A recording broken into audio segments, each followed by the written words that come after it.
ሰላም እንደምን አላችሁ? ሳምንታዊ የጤናው በዜቶ ዛሬ ሰዓቱን ትንሽ ዘግየት ብሎ ጀምሯል። ለመዘግየታችን ይቅርታ እንጠይቃለን። ዛሬ ከሚጥል ህመም ጋር በተያያዘ ሰፋ ያለ ቆይታ እናደርጋለን። እዚህ ስቱዲዮ ሁለት እንግዶችን ጋብዣለሁ። ከነርቭ ህክምና ጋር በተያያዘ ሰብ ስፔሻሊቲ ያላቸው እንግዳ ከቅዱስ ጳውሎስ ሆስፒታል እንዲሁም የኬር ኤፒሌፕሲ መስራችና ዋና ዳይሬክተርን እዚህ ስቱዲዮ ጋብዤ ቆይታ እናደርጋለን። በ0112704235 ላይ ደውሉ። ምላሽ ማብራሪያ ወደ እናንተ የምናደርስ ይሆናል። ፕሮግራሙን በማዘጋጀትና በማቅረብ አማራ ተመስገን አብሬያችሁ ቆያለሁ። እንድትከታተሉን ከወዲሁ ግብዣዬ ነው። እንግዲህ እንኳን ደህና መጣሽ። እንኳን ደህና ቆያችሁ። እስኪ ራስሽን አስተዋውቂልን። እሺ፣ እኔ ዶክተር መስከረም አባትኩን እባላለሁ። በቅዱስ ጳውሎስ ሆስፒታል ውስጥ በህፃናት የህክምና ክፍል ረዳት ፕሮፌሰርና የህፃናት የነርቭ ህክምና ሰብ ስፔሻሊስት ሐኪም። መልካም። የነርቭ ህክምና ስንል የኒውሮሎጂ አካል ነው፣ እዛ ውስጥ ነው ያለው? አዎ፣ የነርቭ ህክምና የኒውሮሎጂ ማለት ነው በእንግሊዝኛ። ራሱ ኒውሮሎጂ ማለት ነው። ኒውሮሎጂ። መልካም። ዛሬ እንግዲህ ስለሚጥል ህመም ነው በሰፊው ልናነሳ የተገናኘ ነውና እንደው ብዙ ጊዜ በህብረተሰቡ ዘንድ የሚነሳው የሚጥል ህመም ያጋጠመውን ታማሚ ብዙ ጊዜ ሰዎች ያው ክብሪት በመጫር ችግሩን ለመቅረፍ ለመቀነስ ይሞክራሉና ከወደቀበት እንዲነሳ እንዲነቃ የሚያንቀጠቅጠውን እንዲያቆም የማድረግ አንዱ አማራጭ ነው ብሎ ህብረተሰቡ ያምናል። ይሄ እሳቤ እውነት ነው ወይስ ችግሩን ያባብሳል? የሚጥል ህመም አብዛኛውን ጊዜ ያው በአንጎላችን ውስጥ ከሚከሰቱ ችግሮች አንዱ ነው። ይህ ክስተት በሚከሰትበት ሰዓት እንዳልከው በማህበረሰብ ውስጥ ያለን እንደ ኢትዮጵያዊ አብዛኛውን ጊዜ ሰው እንደዚህ መንቀጥቀጥ ወይም ወድቆ ስናገኝ ክብሪት የመጫር ነገር ይታያል። እውነታው ግን ክብሪት ስለጫርን ወይ ስላልጫርን ሳይሆን መንቀጥቀጡ የሚቆመው አብዛኛውን ጊዜ የመንቀጥቀጡ ክስተት ቅጽበታዊ ነው፣ በራሱ ይቆማል። አብዛኛውን ጊዜ ከ1 ደቂቃ እስከ 2 ደቂቃ ድረስ መንቀጥቀጡ ተከስቶ በራሱ ነው የሚቆመው እንጂ ክብሪት ስለተጫረ ወይ ስላልተጫረ ምን መልሰውም ምን ጨምረውም ነገር አይኖርም ማለት ነው። ስለዚህ በአጋጣሚ የመጣ የባህላዊ ህክምና አማራጭ እንጂ ከህመሙ ጋር ወይም ከችግሩን ከመቅረፍ ጋር ተያያዥነት የሌለው አጋጣሚ ነው። በትክክል። አሁንም ድረስ ግን ይሞከራል። የሚገርመው ነገር በእውነታውም ዓለም ላይ የምናየው ነው። ኢቨን አዲስ አበባ ውስጥ ብዙ ቦታ ላይ ክስተቱን እናስተውላለን። ጥሩ። የሚጥል ህመም ስንል እንደው ምን ማለታችን ነው? ያው ብዙ ጊዜ በእኛ ሀገር ሰዎች የሚጥል ህመም እንዳለ ያውቃሉ፣ የብዙ ሰዎች ችግር እንደሆነ ይረዳሉ። ህመሙ ግን ምንድን ነው? የሚጥል ህመም ቅድም እንዳልኩት ከነርቭ ወይም በጭንቅላት ውስጥ ያሉ ነርቮች ላይ የሚከሰት አንዱ የህመም አይነት ነው። ይህ ክስተት የሚከሰተው አብዛኛውን ጊዜ በአንጎላችን ውስጥ ቢሊየንስ የሚቆጠሩ ነርቮች አሉ። እነዚህ ነርቮች መልእክት ለመናገር እጅ ለማንቀሳቀስ ለመሄድ መልእክት የሚያስተላልፉት ልክ እንደ ኤሌክትሪካል ሰርኪዩት ነው። ኢፒሌፕሲ ማለት እንግዲህ ይህ ኤሌክትሪካል ሰርኪዩት ቅጽበታዊ በሆነ መልኩ የበዛ ኤሌክትሪካል አክቲቪቲ ተደጋጋሚነት ያለው አብኖርማል የሆነ ክስተት በሚከሰት ሰዓት የሚመጣ የህመም አይነት ነው ማለት ነው። ስለዚህ ይህ አብኖርማል የሆነ ኤሌክትሪካል አክቲቪቲ በሚከሰት ሰዓት በሰውነታችን ላይ የሚገለጹ ምልክቶች ይኖራሉ። ወደ ኋላ አይነቶቹን ስለምናወራ እሱን ባልፉ። ብዙ ጊዜ በጉልህ የሚታየው መንቀጥቀጡ ነው። አብዛኛውን ጊዜ የምናየው የሰው ልጅ ወድቆ ራሱን ስቶ መንዘርዘር አይነት ምልክት የሚታየው፣ ግን የተለያዩ አይነት የኤፒሌፕሲ ምልክቶች አሉ። ጥሩ። የሚጥል ህመም በእኛ ሀገር ወይም እንደ አፍሪካ ትልቅ የጤና ጫና ነው። በትክክል እንደ አፍሪካም እንደ ኢትዮጵያም ትልቅ የጤና ጫና ነው። በዓለምም ደረጃ ኤፒሌፕሲ ማለት ከነርቭ ህመሞች 4ኛውን ደረጃ የሚይዝ የህመም አይነት ነው። በአገራችን በተሰራ ጥናቱ ረጅም ጊዜ ቢሆነውም ከ35 ከዛ በላይ ይሆናል፣ ግን ከ1000 ሰው መካከል 5 ሰዎች የኤፒሌፕሲ ታማሚ ናቸው። በኢትዮጵያ በተደረገ ጥናት ማለት ነው። በቅርብ በኢስት አፍሪካ በኬንያ ብናይ ደግሞ ከ100,000 ሰዎች መካከል 180 ሰዎች ለኤፒሌፕሲ የተጋለጡ ናቸው ወይ ከኤፒሌፕሲ ጋር የሚኖሩ ናቸውና ስፋቱ ማየት ይቻላል። ከጥናቶቹ በጣም ሰፊ ጫና ያለው ህመም ነው። በጣም የሚበዛበት የእድሜ አይነት የእድሜ ሬንጅ ይኖራል ወይስ ሁሉም እድሜ ላይ ሊከሰት የሚችል አጋጣሚ ነው?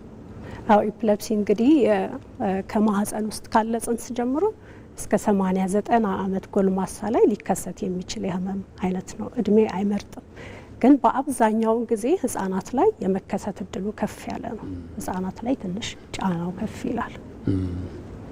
ጥሩ ዶክተር መስከረም እስኪ ለመግቢያ ያክል ይሄን ካነሳን ሌላውን ደግሞ ከወይዘሮ እናት ጋር እየተጋገዝን ሰፋ ያለ ቆይታ እናደርጋለን። አመሰግናለሁ።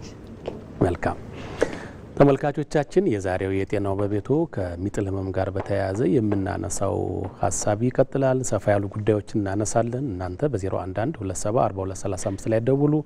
ምላሽ ማብራሪያ ወደ እናንተ መልሰን የምናደርስ ይሆናል።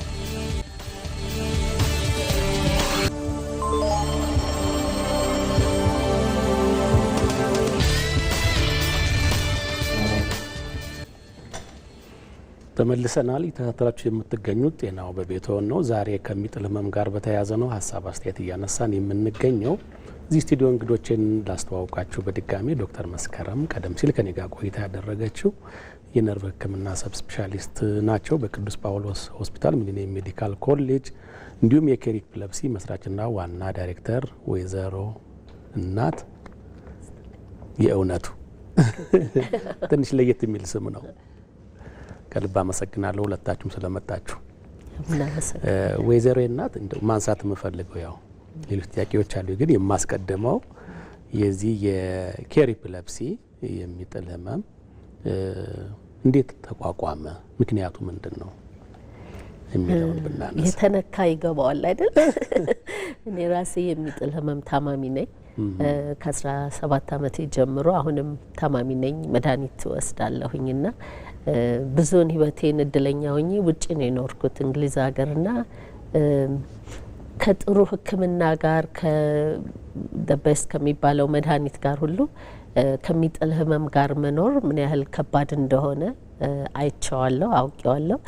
ግን ደግሞ ጥሩ የህክምና እገዛ ሲደረግ ህብረተሰቡ ደጋፊ ሲሆን፣ ቤተሰብ ደጋፊ ሲሆን ደግሞ ከሚጥል ህመም ጋር ሁሉ ተችሎ እንደሚኖርም አይቼዋለሁና ስለኖርኩበት ከዛ የተነሳ ነው ይሄን የጀመርኩት።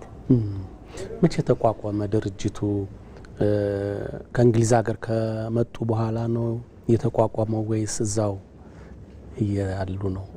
አሁን ድርጅታችን ከተቋቋመ 10 ዓመት ሆነው። እንደውም የ10 ዓመታችንን አሁን ባለፈው አከበርን። ወደ 11ኛ ዓመት ተሸጋግረናል። ወደዚህ መጥቼ ነው የመሰረትኩት፣ ወደ ኢትዮጵያ ተመልሼ ማለት ነው። እንገርም ነው በጣም ዶክተር። እንደው ምናልባት ቅድም የጤና ጫናውን እያነሳን ነበርና በተለይ የሚጥል ህመም በእኛ ሀገር በውጭ ሀገር ያለው ግንዛቤ ያለና በእኛ ሀገር እንደው እንደ አፍሪካም እንደ ኢትዮጵያ ስለሚጥል ህመም እንደው ግንዛቤው ምን ያክል ነው ማህበረሰቡ? ያው የሚጥል ህመም አብዛኛውን ጊዜ በእኛ ማህበረሰብ ከመንፈስ ወይም ደግሞ ይሄ እርግማን ነው ከመባል ነገር ጋር ይያዛል። አብዛኛውን ጊዜ ከመንፈሳዊ ነገር ጋር ነው የሚያዘው። ሰይጣናዊ አሰራር ነው ተብሎ ይታመናል። ስለዚህ አብዛኛውን ጊዜ ታማሚዎቹ የመጀመሪያ ምርጫቸው የሚሆነው ሃይማኖት ተቋም መሄድ ነው። በኦርቶዶክስ እምነት ጸበል አለ፣ በሙስሊሙ ቁርአን ተቀርቶ፣ በፕሮቴስታንቱም ጸሎት እንደዚህ ነገር ተደርጎ ነው የሚመጡት እና አዌርነሱ ብዙም አለ ተብሎ አይታሰብም። ሕክምናው ላይም ስንሄድ ጥናቶች እንደሚያሳዩት አሁን በጎንደር ዩኒቨርሲቲ የተሰራ ጥናት አለ ከቅድሙ ጋር የሚያያዝ ከ80% በላይ የሚሆኑ ታማሚዎች የመጀመሪያ ምርጫቸው የሃይማኖት ተቋም ነው፣ መፍትሄ ፍለጋ ማለት ነው።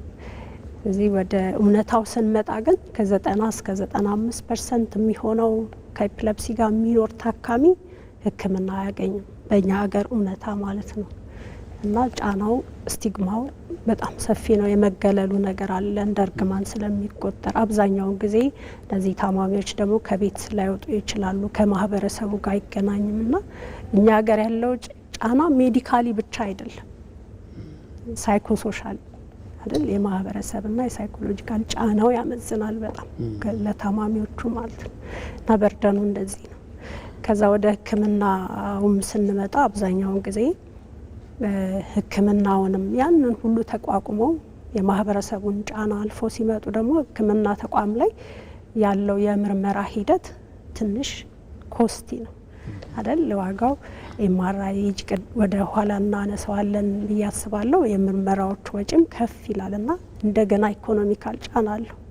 ይህን ደግሞ ተመርምረው መጨረሻ ፋይናሊ ኢፕለፕሲ ነው ተብሎ ሲታመን ደግሞ ኔክስት ስቴፕ ትሪትመንት መጀመር ይሆናል።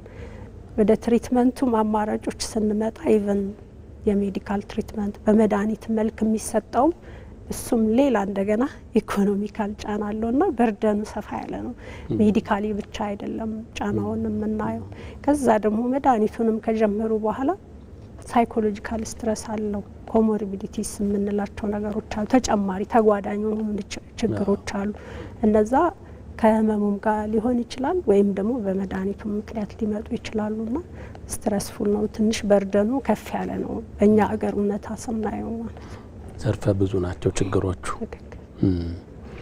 ወይዘሮ የናት በእንግሊዝ በነበሩ ጊዜና ኢትዮጵያ በነበሩ ጊዜ ያለውን ስለሚጥል ህመም አሁን ዶክተር ያነሳችልኝ ነገር አለ። እነሱ በሕክምና የሚታዘቡት በተለይ ህመሙ ከተከሰተ በኋላ በጣም ዘግይተው የሚመጡበትን ምክንያት አለ። እንደው የእናንተ ድርጅት እንደው ምን ታዘበ? አንቺ በግል ምን ታዘብሽ? እንግዲህ በውጭው ያው ሕክምና ሲባል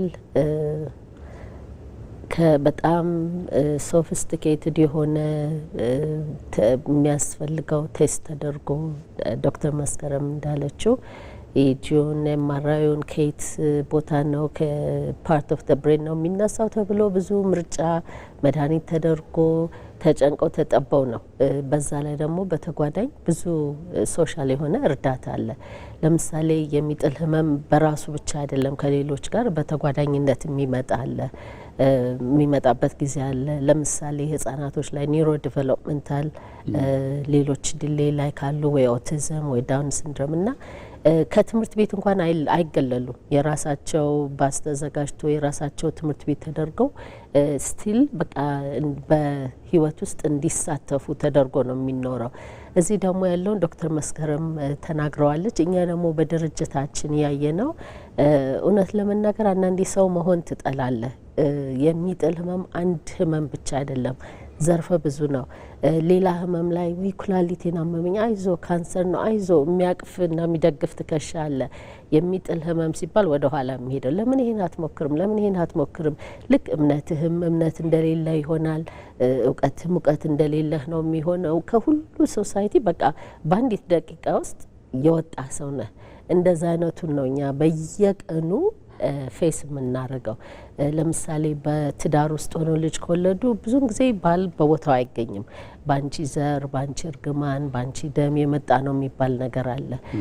በዛ ላይ ደግሞ የሚጥለው ህመም እንደገና ለምሳሌ እሳት ላይ ሲወድቁ ሴቶች ሲቃጠሉ ደግሞ እንደገና ደግሞ ሌላ ተጨማሪ መገለልን ያስከትላልና የሚመጡት በሚጥል ህመም ብቻ ታመው ሳይሆን በሜንታሊ ታመው ኢሞሽናሊ ታመው ፊዚካሊ ታመው በሁሉ በቃ በስነ ልቦና ብለው በአካላዊ በሁሉ ነገር ተጎድተው ነው የሚመጡት እና የሚጥል ህመም እንደ አንድ ህመም ይሄ ነው ተብሎ የሚታለፍ አይደለም። ድርጅታችሁ እንደው ምን ነው የሚያደርገው? እንግዲህ ባለፉት 10 ዓመታት እንደው ምን ሰራችሁ? በዚሁ አጋጣሚ ብናነሳው ብዬ ነው።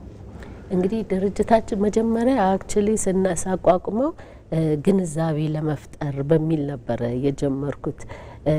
እኔ በእንግሊዝ ሀገር ስኖር አንድ ውጪ ስወጣ ፈርቻ አላቅም። ብዙን ጊዜ መንገድ ላይ ይጥለኛል፣ ግን ማንም አልፎኝ ጥሎኝ አይሄድም። አብረው ቆመው ረድተውኝ ወይ አምቡላንስ ተጠርቶ ወይ እንደዛ ነው ሁል ጊዜና ሀገሪም እንደዛ መሆን አለበት፣ ግንዛቤ መኖር አለበት። ግን ግንዛቤ ማለት ደግሞ ሰው እንዲህ ሕክምና አለው ታዲያ የታል ሕክምናው ይመጣል አይደለ? ስለዚህ አሁን ባለንበት ሁኔታ ላለፉት 10 ዓመታት ስንሰጥ የነበረው አገልግሎት አንደኛ ያው ህብረተሰብን ማስተማር ነው። ይሄ ቁጣ አይደለም፣ እርግማን አይደለም። እንደ እጅ መታመም ከቻለ ኩላሊት ከታመመ፣ ልብ ከታመመ፣ እግር ከታመመ አንጎል ለምን አይታመምም? ነርቭ ነው በቃ የአንድ አካል ህመም ነው። ሌላ የምንሰጠው አዌርነስ ይሄ ተቀባይነትን እንዲያገኝ ታማሚው ህብረተሰቡ እንዳያገለው ልጆች ትምህርት ቤት እንዲሄዱ የተማሩ ስራ እንዲያገኙ እንደዛ ነገሮች እንዲከሰቱ ትምህርት እንሰጣለን። ሌላ በክሊኒካል ደግሞ እኛ ሙሉ እንደ ሆስፒታል ሬስፖንሲቢሊቲ ወስደን ዘንድ በተጓዳኝነት ከዋናው ከሚታከሙበት ጤና ጣቢያም ሆነ ዋናው ትልቁም ተርሸሪ ሪፈራል ሆስፒታልም ቢሆን ከነሱ ጋር አብረን ሆነን የህክምናቸውን በግል እንከታተላለን። በምንችለው የህክምና እርዳታ እንሰጣለን። ለምሳሌ አቅም በጣም ለሌላቸው ጤና መድህን ድጋፍ እናደርግላቸዋለን፣ መድኃኒታቸውን በነጻ እንዲያገኙ በሚገኝበት ጊዜ። ከዛ ባሻገር ደግሞ የስነ ልቦና አገልግሎት እንሰጣለን። እንደተባለው በጣም ተጎድተው የሚመጡ ናቸው እና አንድ ለአንድ የሆነ ካውንስሊንግ አለ። ከዛ ደግሞ በአንድነትም በግሩፕ ካውንስሊንግም አለን።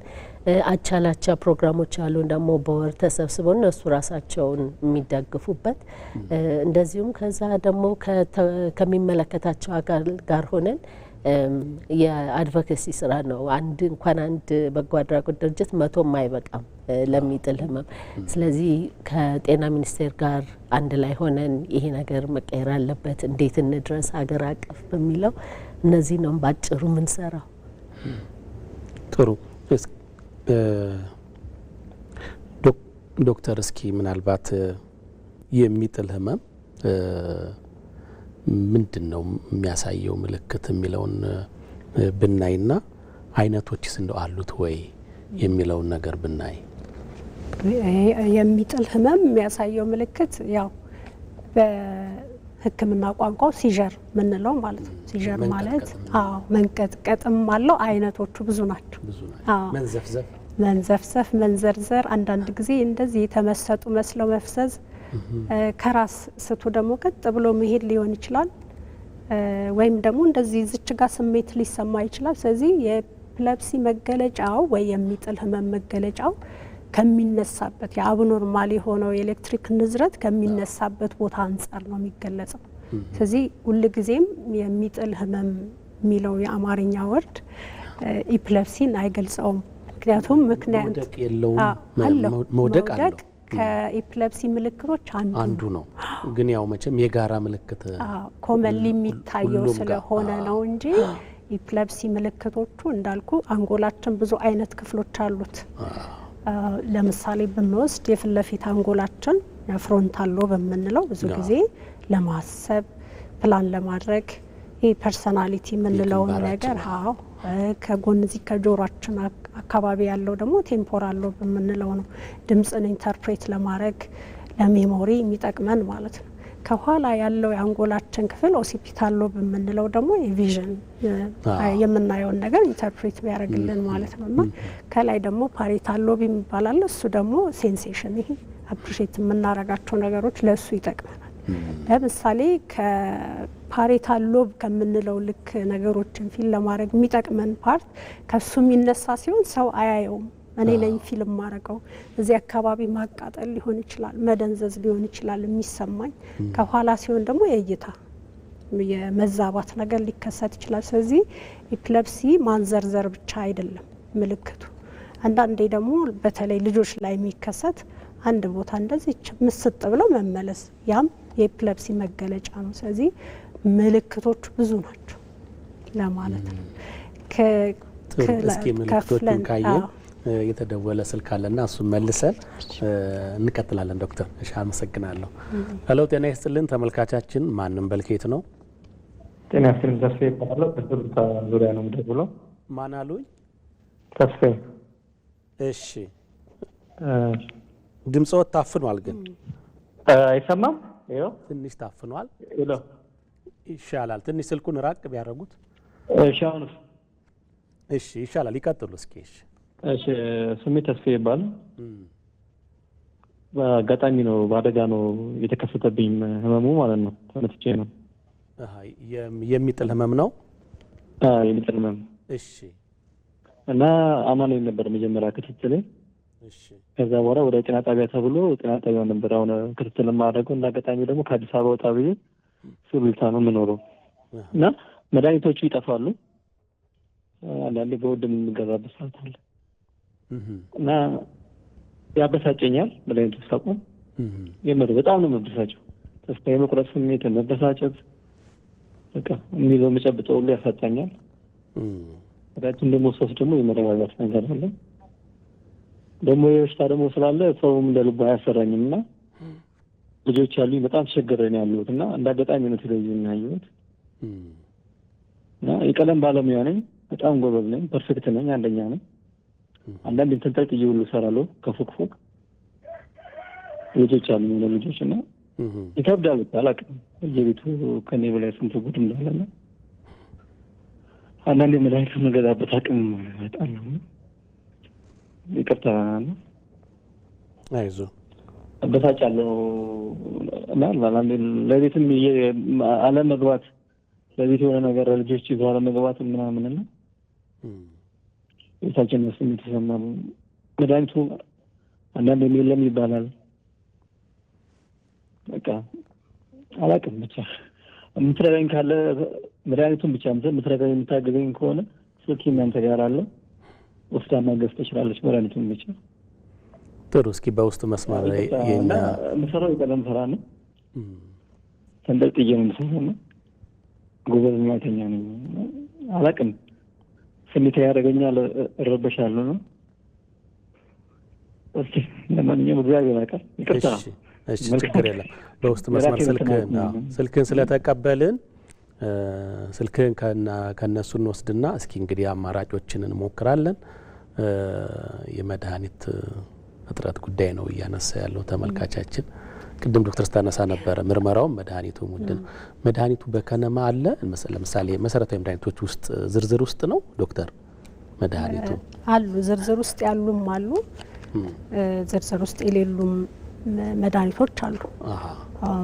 ዝርዝር ውስጥ ያሉትም ቢሆን አሁን እንደተነሳው አብዛኛውን ጊዜ በጤና መድን ላያገኙት ይችላሉ። ተቋም ውስጥ ላይኖር የሚችልበት አጋጣሚ። ስኳር መድኃኒት የኤፒሌፕሲ ምናልባት የብራንድ ምናምን እንትኖች አሉት። ብራንድ የተለያየ አለው። ግን አሁን አገር ውስጥ የሚመረቱ የተወሰኑ መድኃኒቶች አሉ። የእነሱም አቬላቢሊቲ ቅድም እንዳልነው ተጠቃሚው ብዙ ነው። ስለዚህ የማለቅ ነገር ሊኖር ይችላል ጤና ተቋም ውስጥ እና ከዛ ደግሞ ወጥተህ ልግዛ ስትል በጣም ኤክስፔንሲቭ ናቸው አብዛኞቹ።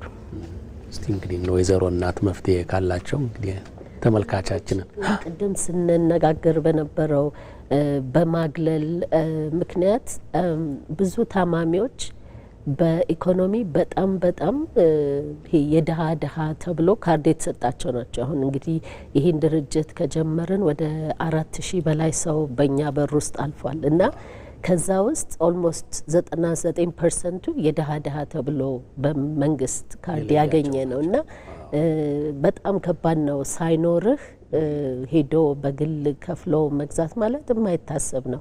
ብዙን ጊዜ ያጋጥመናል። 2-3 ልጅ ያለው ወይ ዳቦ መግዛት ወይ መድኃኒት መግዛት በሚለው ምርጫ ውስጥ የሚኖር ነው እና እጥረቱም ዋጋውም በጣም ከባድ ነው። አለመድኃኒት ደግሞ የተባባሰ እስከ ሞትም ያደርሳል።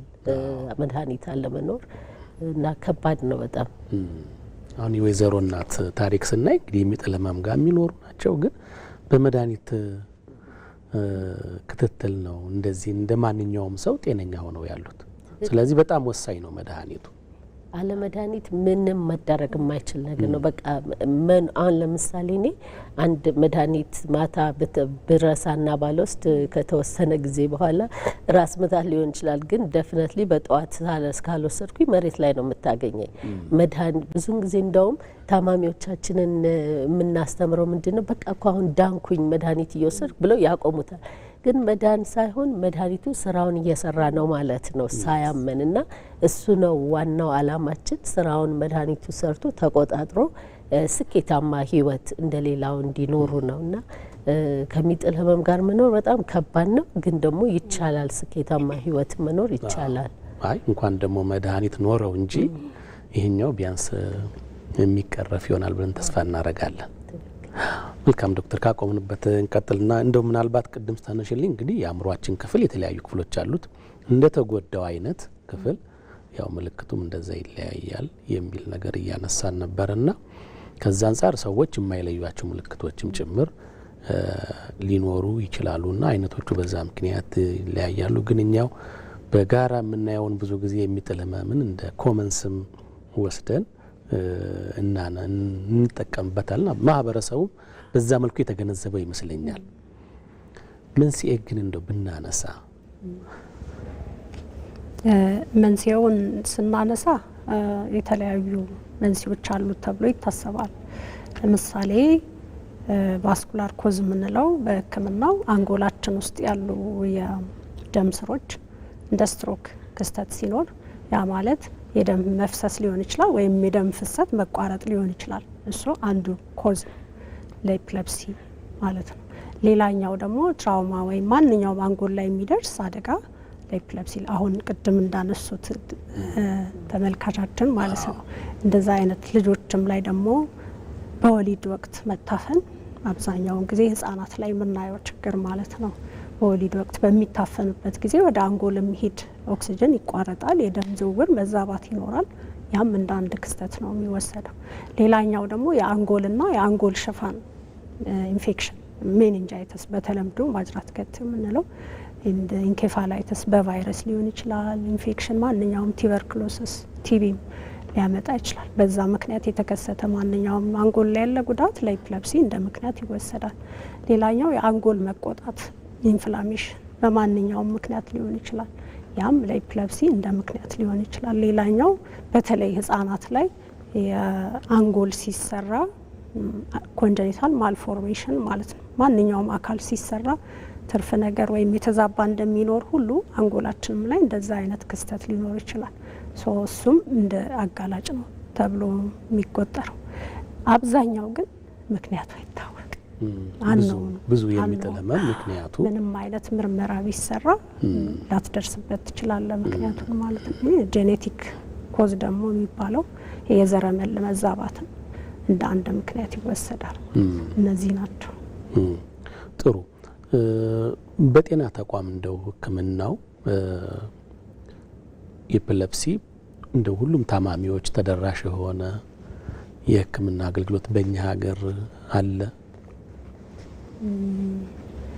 ተደራሽ የሆነ ህክምና አለ ወይ የለም የሚል ነው ምላሽ። ምክንያቱም ጥናቶች ማስጨብጠው የሚነግሩን ምንድነው አብዛኛው ኢትዮጵያ ውስጥ ያለ ኤፒሌፕሲ ታካሚ ከ90 በላይ የሚሆነው ቁጥሩ እንደሚያሳየው ህክምና አይጀምርም። ህክምናም የጀመሩት ላይ መስተጓጎሎች ይኖራሉ። በተለያየ ምክንያት ከኢኮኖሚካል ኢሹ ቅድም እንዳነሳ ነው መድኃኒት ካለመኖር ከተለያዩ ምክንያቶች የተነሳ ህክምናው በአግባቡ እየተሰጠ ነው የሚለውን ድምዳሜ ላይ እንደርሳለን ብዬ አላስብም። ወይዘሮ እናት ምን ታዘቡ እንደው በህክምናው ዙሪያ ላይ? አሁን እናንተ ድርጅት አለ ለምሳሌ ብዙ ጊዜ እንግዲህ ያሳክም ይሆናል አቅም ለሌላቸው ነው እና እንደው ከህክምናው አንጻር እንደው የሚያዩት ነገር ምን አለ? እኛ ይህን ስራ ስንጀምር የሚጥል ህመም አማኑኤል ሆስፒታል ነበረ የሚታከም አማኑኤል ሆስፒታል ብቻ።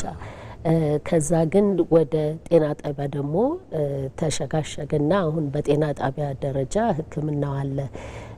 ችግሩ ያለው ምንድነው መዋቅሩ አለ፣ በተወሰነ ደረጃ ደግሞ አገልግሎቱም አለ።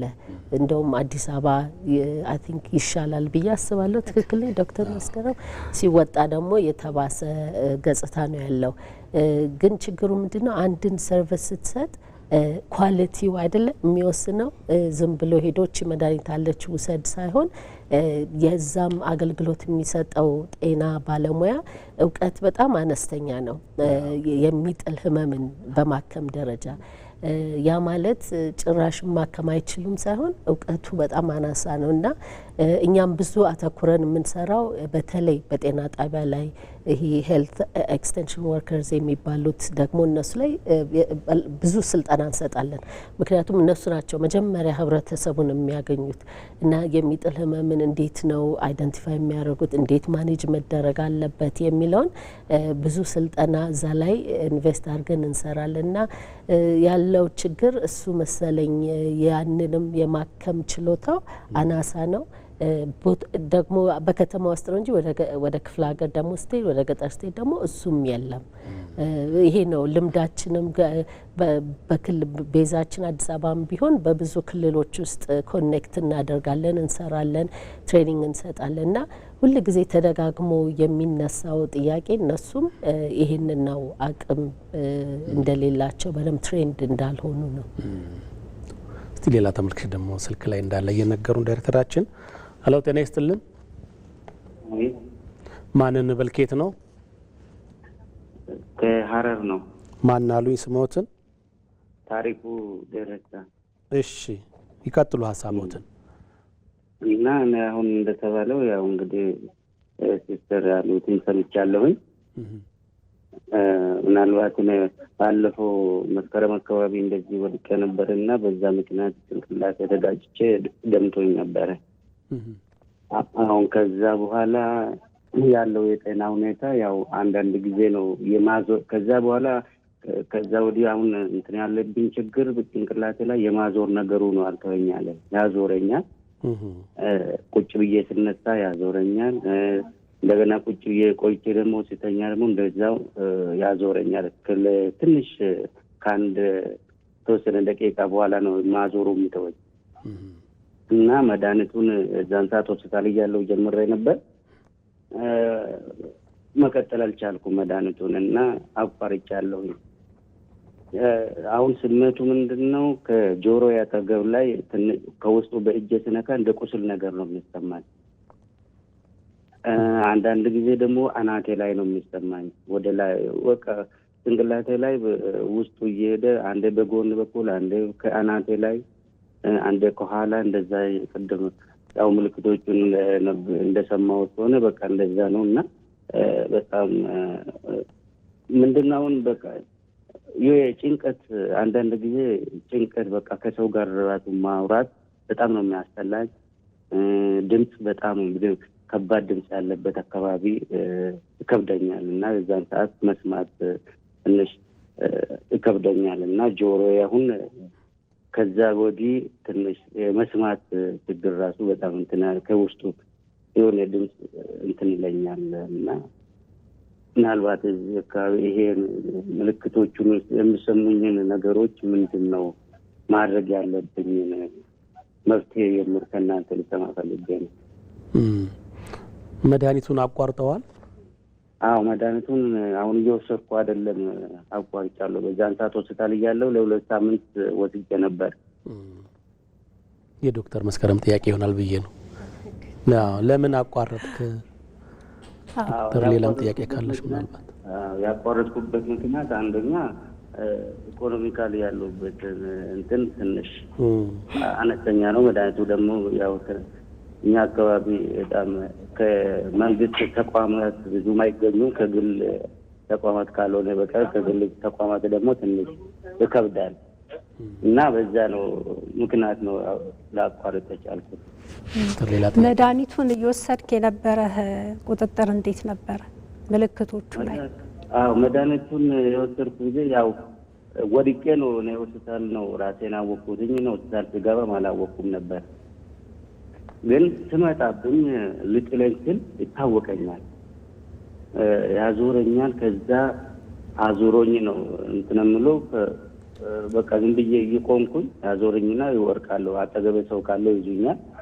ከዛም በኋላ ስነቃ ነው ሰው ያለውበት ቦታ ማውቀው እንጂ ትንሽ ራሴ ስታለሁ የሚወርቅ። በዛን ሰዓት መድኃኒቱን የወሰድኩ ሰዓት ደህና ነበርኩኝ፣ ትንሽ ይሻለኝ ነበር እና አሁን ደግሞ ትንሽ አሁን ያልኩት ምክንያት ምልክቶች አሁን ማበጥ፣ ጆሮ ግንድ አካባቢ ማበጥና ህመም ከውስጥ እንደ ቁስል ህመም ይሰማኛል። እሺ ታሪኩ እናመሰግናለን። ዶክተር ምላሽ ካለሽ በዚሁ መልሰ ወደ ማስታወቂያ እንሄዳለን። ኦኬ ቴንክ ዩ።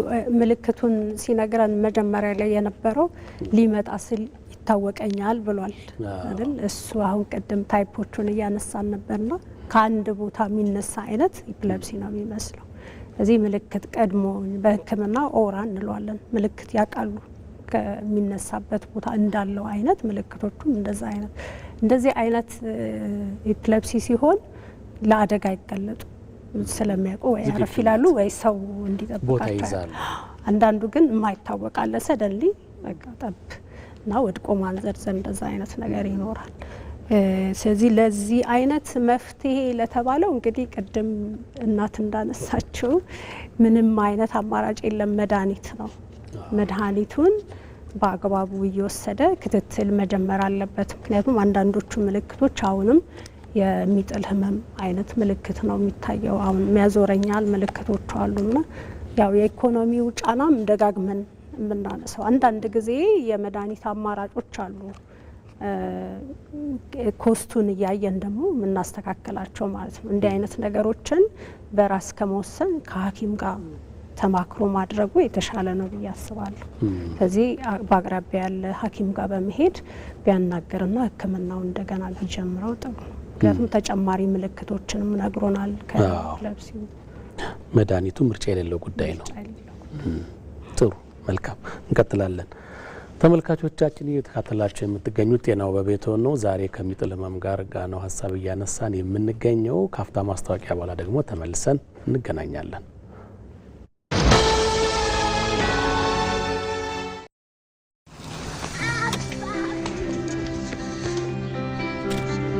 በብዙዎች መታመን ብቻ ሳይሆን ብዙዎች የሚተማመኑበት ሆኖ መዝለቅ የታላቅ ጥረት ወርቃማ ፍሬ ነው። ላለፉት 50 ዓመታት ለደህንነታችሁ አስተማማኝ ዋስትና እያቀረብን ከትውልድ ትውልድ ተሻግረናል። ለህልሞቻችሁ መከታ፣ ለቤተሰባችሁ ደህንነት አለኝታ፣ ለንግድ ለንብረታችሁ ብርቱ መተማመኛ እየሆንን የነገን ዋስትና ዛሬ ላይ እያጸናን በያላችሁበት ተደራሽ ሆነን ፈጣኑን የመድን አገልግሎት ማቅረባችንን ቀጥለናል። በልባችሁ ደህንነትን በፊታችሁ ላይ ፈገግታን እያደመቀን ላለፉት 50 ዓመታት ዘልቀናል። በካበተ ልምዳችን ላይ ብቃትን ጨምረን የመድን አገልግሎታችንን ከመጪው ዘመን ጋር አዘምነን በተሻለ አቅም ልናገለግላችሁ ተዘጋጅተናል። ስኬቶቻችንን እየዘከርን የወደፊቱን እንቀይሳለን። የነገን ዋስትና ዛሬ ላይ ያጸና አስተማማኝ አጋሮ የኢትዮጵያ መድን ድርጅት።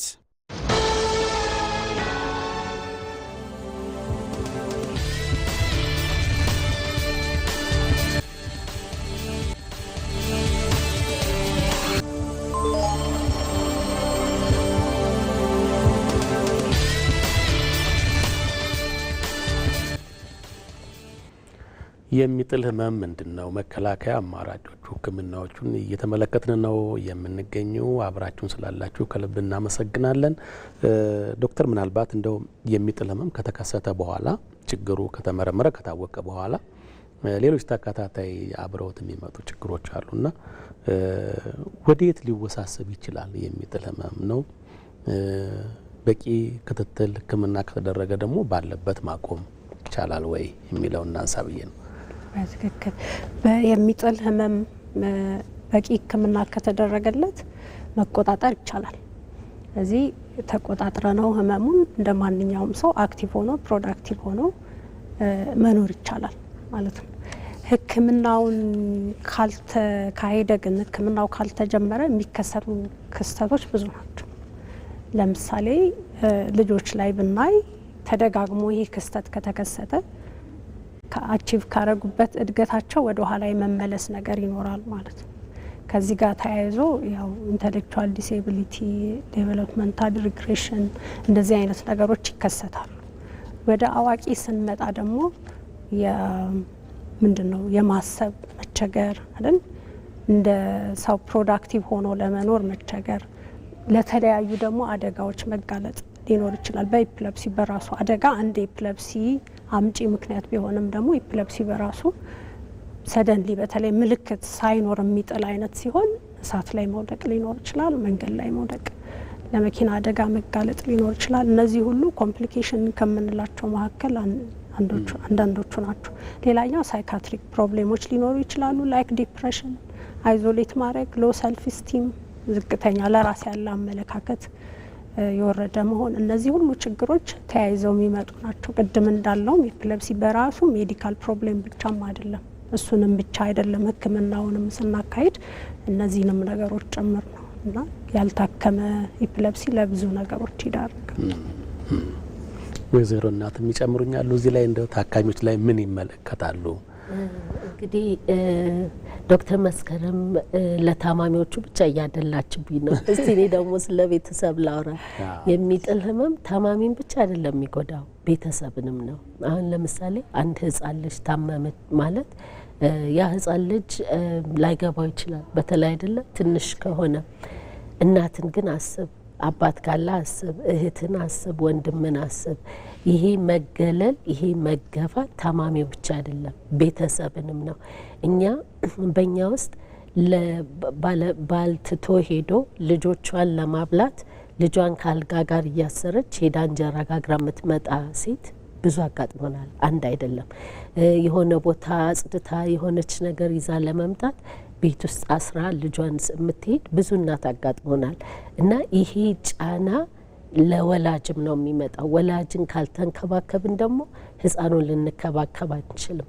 ስለዚህ የሚጥል ህመምን ስናክም ታማሚውን ብቻ አይደለም ቤተሰቡ ሁሉ መታከም አለበት፣ እህት ወንድም መታከም አለበት። እና ትልቅ ሰፊ ስራ ነው የሚጥል ህመምን ማከም፣ በጣም ትልቅ ሰፊ ስራ ነው።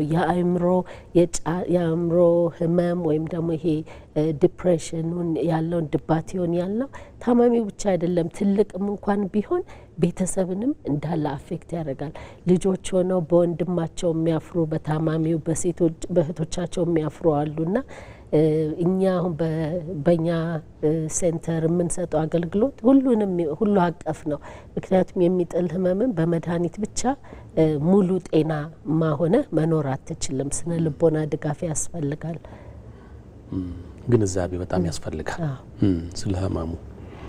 ቅድም መግቢያችን ላይ ዶክተር በተለይ ከሚጥል ህመም ጋር በተያያዘ በዋናነት ህብረተሰቡ አንድ የሚጥል ህመም ተጎጂ ታካሚ በማያገኙ ጊዜ የመጀመሪያው እርምጃ እንግዲህ ክብሪት ያለው ክብሪት ይጭራል። ሌላም ነገር ሚሪንዳም ሊሰጥ ይችላል፣ የተለያየ ነገር ሊያደርግ ይችላል። ግን የሚጥል ህመም ያለበት ታካሚ በወደቀ ጊዜ ምን ሊደረግለት ይገባል የሚለውን እናንሳ። ያው አንዳንዶቻችን መንገድ ላይ የሚያጋጥመን ክስተት ነው ይሄና የሚጥል ህመም በሚያጋጥም ጊዜ የምናየው ነገር ምንድን ነው? እጅብ አርጎ አይደል ክብ ነው የምንሰራው፣ አየር አይገባ፣ ኦክሲጅን አይገባ። አንደኛና የመጀመሪያው ነገር ሰው መንገድ ላይ ወድቆ የሚያንዘረዝረው ሰው ስናይ ራሳችን ማረጋጋት ነው። ከዛ ደግሞ ያ ታማሚ አየር እንዲያገኝ ስፔስ መስጠት፣ የተወሰኑ ሰዎች ብቻ ፈቃደኛ ለመርዳት ፈቃደኛ የሆኑ ሰዎች ብቻ ጠጋ ብለው እንዲያግዙት ማድረግ ነው። ያንን ነገር ስናደርግ ምንድነው አካባቢው መጀመሪያ ከተረጋጋም በኋላ አካባቢው ላይ ለጉዳት የሚዳርጉ ነገሮች ካሉ እነሱን ማስወገድ ነው። ቀጥሎ ደግሞ ልብስ፣ ከረባት እንደዚህ የሚያጠቁ አንገት ላይ ያሉ ነገሮች እንደ ጌጥ ነገር እነሱን ማላላት ነው። ምክንያቱም በቂ ኦክሲጅን ወደ ውስጥ እንዲገባ ያስፈልጋል። ከዛ ተረጋግተን ሰዓት ደግሞ ሌላኛው ሰው መያዝ አለበት ደቂቃ። ምክንያቱም ቅድም እንዳልነው አብዛኛው የሚጥል ህመም በ1-2 ደቂቃ ይቆማል በራሱ ምንም ባይደረግም። ግን ከ5 ደቂቃ በላይ ከቆየ ደግሞ ተጨማሪ እርዳታ ወደሚያስፈልግበት መውሰድ ስለሚገባን ማለት ነው። ልክ ያ ሰው አንቀጥቅጦት ሲያልቅ ምንድን ነው የምናደርገው? ሪከቨሪ ፖዚሽን የምንለው አለ። ያ ፖዚሽን በግራ በኩል ቢሆን ይመረጣል። ግን በቀኝም እንግዲህ በተቻለው በጎን ማድረግ ነው የመጀመሪያ ነገር። በጎን ማስተኛት ያስፈልጋል። ያን የምናደርግበት ምክንያት ምንድን ነው? አንደኛ ነገር ምላስ ወደ ኋላ ታጥፎ የአየር ቱቦ እንዳይዘጋ እና ፈሳሾች ሊወጡ ይችላሉ ከታማሚው አይደል፣ እንደ አረፋ መድፈቅ የምንለው በተለምዶ። እነሱ ነገሮች ደግሞ ወደ አየር ቧንቧውን ፕሮቴክት ሳያደርግ ወደ ራሱ ፉሊ ካልተመለሰ እነዛ ነገሮች ወደ ሳምባ ገብተው ደግሞ ተጨማሪ ጉዳት ነው የሚያመጡ። ስለዚህ እነሱ ነገሮች እንዳይከሰቱ በጎን ማስተኛት ነው ታማሚው። ከዛ ደግሞ ሲመለስ ወደ ራሱ ሲመለስ ማረጋጋት ያስፈልጋል። እስከ መጨረሻው መጠበቅ አለብን። ምክንያቱም ወዲያውኑ ወደ ራሳቸው ላይ አሁንም ኮንፊውዥን ሊኖር ይችላል። ያ ፖስቴክታል ፌዝ የምንለው አለ ማለት ነው። እንደዛ ሲሆን አረጋግተን አብረን መቆየት፣ ታመህ ነበር እንደዚህ ነው ማጋ ልደውል ስልክ አለ ወይ የሚሉትንም ነገሮች ከረዳን ላይ ቀር እስከ መጨረሻው መሄድ ነው የሚመከረውና እነዚህን ነገሮች ማድረግ ነው እንጂ አብዛኛውን ጊዜ እጅ አስገብቶ ማድረግ አይመከርም። ውሃ ፊት ላይ ብዙ ጊዜ ስንደነግጥ የምናደርገው አለ ጸበል በተለምዶ ውሃ በባልዲ ይደፋበታል። እነዛ ነገሮች ለታማሚው እየጠቀም ነው እንዳልሆነ ማሰብ አለብን። እኛ ለመርዳት ነው ያ ፖዚቲቭሊ የምናደርገው ነው፣ ግን ለዛ ታማሚ ደግሞ ብዙም የረዳ ነው ነገር አይደለም። እንደዛ ነው የሚመከረው። ወይዘሮ እናትም ጨምሩን አለ ለወላጅ ሲያስተምሩ እንደው የኬር ኤፒሌፕሲ ለወላጅ ሲያስተምር እንዴት ነው የሚያስተምረው? አትደናገጡ። መጀመሪያ መረጋጋት ነው። በጣም እንደው ይሰመርበት። በእርግጥ ያስፈራል። ይሄንን እውነታውን አንክደውም አይደለ?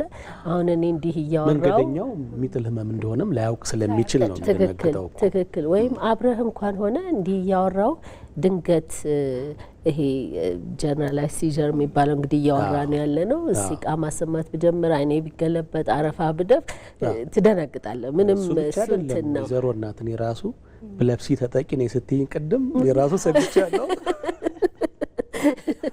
ጥሩ ነበረ። እዚህ ዶክተር አለች አጠገቤ ፈርስት ኤድ ላይፍ እና በእርግጥ ያስደነግጣል፣ ግን መረጋጋት ነው። ምንም ያ ሰው እንደውም ባላረግነው ነው የምንጎዳው፣ ወይም ትክክል ባልሆነ ነገር ስናደርግ ነው የምንጎዳው።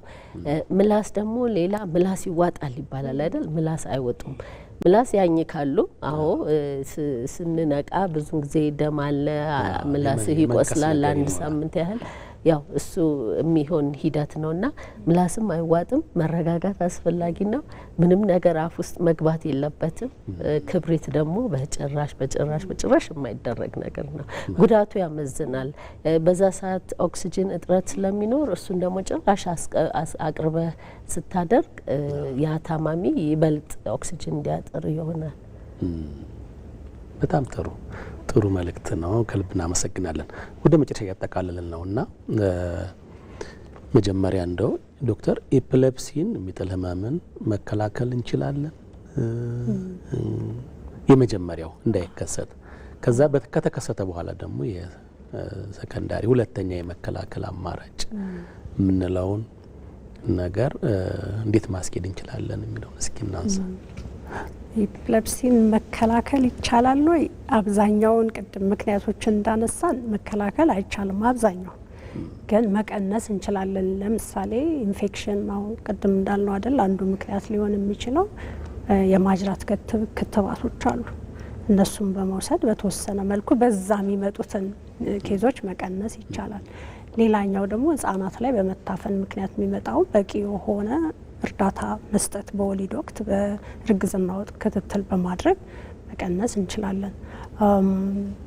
አብዛኛው ሌላኛው ደግሞ ያው ትራውማ አይደል፣ አደጋን በመቀነስ ሄልሜት ማድረግ፣ ሳይክል ሲነዱ ልጆችም አዋቂዎችም ሞተር ሳይክል፣ የመኪና እነሱም ነገሮች በማድረግ ልጆች ላይ ደግሞ በቂ የሆነ ፕሪቬንሽን አይደል ለአደጋ እንዳይጋለጡ በማድረግ እነሱም ነገሮች አድርገን በተወሰነ መልኩ መቀነስ ይቻላል። ግን አብዛኛው እንዳልኩ የማይታወቅ ስለሆነ ምክንያቱ መከላከል የማንችላቸው ያመዝናሉ።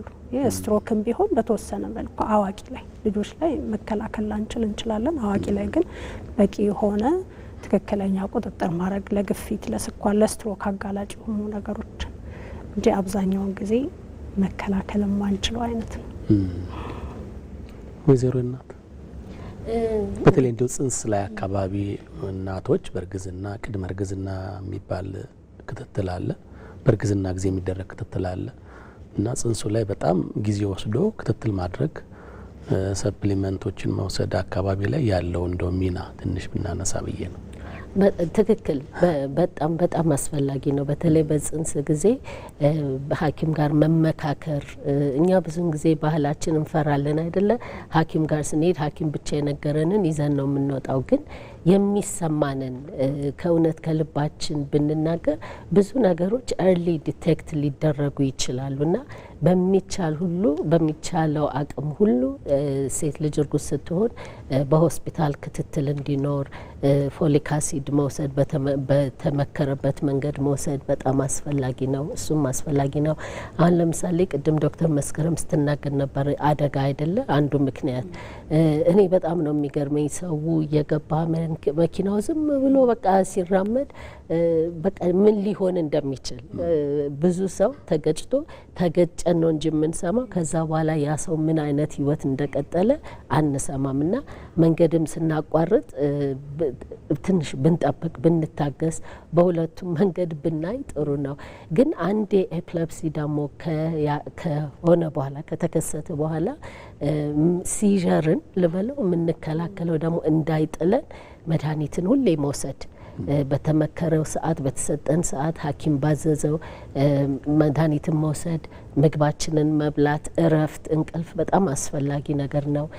መድኃኒት ደግሞ እስከ መጨረሻው አለመጠበቅ ብዙን ጊዜ የሚያጋጥመን የመጨረሻውን ፍሬ ዛሬ ይወስዱና ነገ መድኃኒት የለኝም አለቀ መድኃኒት የለም ይባላል። እና ሁሌ አስቀድመን ማሰብ ህይወት ሪስክ ነው የማንም ህይወት ግን እኛ ደግሞ የሚጥል ህመም ያለብን ትልቅ ሪስክ ነው ያለብንና ሁሌ መድኃኒት እንዳለን ኤክስትራ 1 ሳምንት ቢያንስ መከታተልና እንደዛ መኖር። መልካም ዶክተር የቀረ ነገር አለ የምትይው ካለ እንደ በመጨረሻም አጠር አድርገሽ ሰዓት እየጨረስን ነው ለባጭሩ እዚህ ላይ ለመጨመር ነው። ሲዠርን ከመጣ በኋላ ደግሞ ሲዠርን የሚያባብሱ ነገሮች አሉ ወይ አግራቬቲንግ ፋክተርስ የምንለው ማለት ነው። ኢፒሌፕሲው ዲያግኖስ ከተደረገ በኋላ ሊያረጉ የሚገባቸው ጥንቃቄዎች ወይዘሮ እናት እንዳነሳችው ተጨማሪ የምግብ ሰዓት ጠብቆ መመገብ። ምክንያቱም ስኳር ከሰውነታችን ውስጥ በሚያንስ ሰዓት አንድ መድኃኒትም እየወሰድን ኢፒሌፕሲው ሲዠሩ ሊመጣ የሚችልበት ሁኔታ ነው። ሌላኛው ደግሞ እንቅልፍ በጣም በጣም ኢምፖርታንት የሆነ ነገር ስሊፕ ሃይጂን እንለዋለን በሕክምናው። ሬጉላር እንቅልፍ በቃ የሚተኙበት የሚነሱበት ቅዳሜ፣ እሁድ፣ በዓል ቀን ተመሳሳይ ቢሆን ይመረጣል። ምክንያቱም የእንቅልፍ መብዛትም ማነስም የተዛባ ነው አይደል? እሱን ማስተካከል አለብን ከመድኃኒቱ ተጨማሪ ማለት ነው። ሌላኛው ስትረስ አይደል? ስትረስ መቀነስ ነው። ማንኛውም ጫና ከኢንፌክሽን ጀምሮ አካል ፊዚካል ጫና ሲዠርን ሊያስነሳ የሚችል ነገር ነው። እሱንም በተቻለ አቅም መቀነስ ቢቻል ጥሩ ነው። አልኮል አዋቂ ላይ በተለይ አልኮል መቆጠብ አለብን። እነዚህ ነገሮች ሲዠርን የሚያባብሱ ነገሮች ስለሆኑ ማለት ነው። እሱን ለመጨመር እኔ አንድ እንደው የመጨረሻ ብናገር የኬር ኤፒሌፕሲ ስኬት ብለን ሁሌ ስናወራ እነ ዶክተር መስከረም አሉበት። ኢትዮጵያ ልትኮራ የሚገባት ትንሽ ኒውሮሎጂስቶች ነው ያሉን እዚህ ሀገር። ግን ከኛ ጋር አሁን በየወሩ በኒውሮሎጂስት ደግሞ የተደገፈ ነጻ የሕክምና አገልግሎት እንሰጣለን እና በነጻ ነው ጊዜያቸውን ከቤተሰባቸው ወስደው እየመጡ የሚያገለግሉና በዚህ አጋጣሚ በጣም ዶክተር መስከረም ልናመሰግንሽ እንወዳለን እና ሁሉንም የሚተባበሩንም እንደ ሀገር ግንዛቤ እናገኝ፣ እንፍጠር፣ እንማር፣ ተቀባይ ልብን ይኖር። ደግሞ ይሄ የካቲት ወሩ ያው በዚህ ወር ነው የተከበረው ዓለም አቀፍ የሚጥል ህመም ማስገንዘቢያ ቀን። ሁለታችሁንም ከልብ አመሰግናለሁ። ዶክተር መስከረም አባትኩን በቅዱስ ጳውሎስ ሚሊኒየም ሜዲካል ኮሌጅ በህጻናት ህክምና ረዳት ፕሮፌሰር እንዲሁም የህጻናት የነርቭ ህክምና ሰብ ስፔሻሊስት ለሰጠሽን ሰፋ ያለ ማብራሪያ ከልብ አመሰግናለሁ። ወይዘሮ እናቴ እውነቱ ደግሞ የኬር ኤፒሌፕሲ ኢትዮጵያ መስራችና ዋና ዳይሬክተር፣ ተሞክሮሽን ከእንግሊዝ እስከ ኢትዮጵያ ባለው በተለይ ደግሞ የሚጥል ህመም በዘመናዊው ህክምና መታከም የሚችል መሆኑ መድኃኒት ደግሞ ከተወሰደ በአግባቡ ህይወት መኖር እንደሚቻል ማሳያ በመሆንሽ ለዛም ደግሞ ያድርሻል ጥረት ከልብ እናመሰግናለን። ሁላችሁንም ከልብ አመሰግናለሁ። ተመልካቾቻችን የዛሬው የጤናው በቤቶ ከሚጥል ህመም ጋር ያደረግነው ቆይታ ይህን ይመስል ነበረ። የሚጥል ህመም እንግዲህ አስፈላጊውን ህክምና ከተደረገ ወደ መደበኛው ጤናማ ኑሮ መመለስ እንደሚቻል ግን ህክምናውን ክትትል ማድረግ እንደሚያስፈልግ ነው በዛሬው ውይይታችን ለማንሳት ያሰብነው። ሳምንት በሌላ ፕሮግራም እስከምንገናኝ ከመላው የስቱዲዮ ባለሙያዎች ጋር በመሆን ፕሮግራሙን በማዘጋጀትና በማቅረብ አማረ ተመስገን አብሬያችሁ ነበርኩ። ጤና ይስጥልን።